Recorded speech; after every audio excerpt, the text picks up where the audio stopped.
राधे राधे।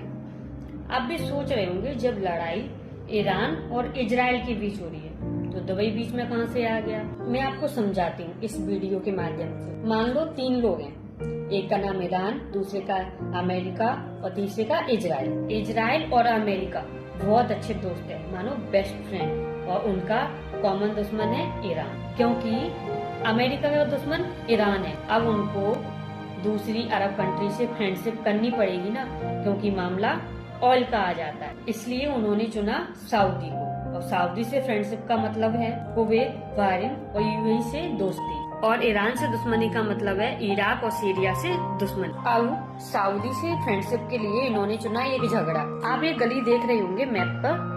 ये मैप में बहुत छोटी सी लग रही हो, लेकिन दुनिया के 20 से 30% ऑयल ट्रेड इसी रूट के थ्रू ईरान और सऊदी के बीच बहुत लंबे टाइम से झगड़ा चल रहा था कि इस ऑयल ट्रेड को कंट्रोल कौन करेगा, क्योंकि 1990 में सद्दाम हुसैन ने इराक से कुवैत पर अटैक किया। कुवैत को इन्वेट किया, तब यूएस 35 कंट्री के कोलिशन के साथ यहाँ पहुंचा और सभी कंट्री को प्रोटेक्ट किया, उनको विश्वास दिलाया कि अगर यूएस की सेफ्टी उनके साथ नहीं होगी तो वो कभी भी खुद को सेफ फील नहीं करेंगे। और इसी इमोशन का फायदा उठाते हुए यूएस ने प्रपोज किया कि सऊदी और इन सभी कंट्रीज पर यूएस अपनी मिलिट्री बेसिस लगाएंगे, ताकि वो अपने दुश्मन के और करीब आ सके। फिर ईरान भी समझ गया कि दुश्मन काफी करीब आ चुका है, और इसी रीजन से यूएस और इजराइल ने ईरान पर अटैक किया। तो ईरान ने अमेरिका की जगह यूएस मिलिट्री बेसिस जो दुबई, बहरीन, कुवैत पर थे, उन पर अटैक की। ऐसा है कि मान लो कोई तुमसे लड़ नहीं सकता,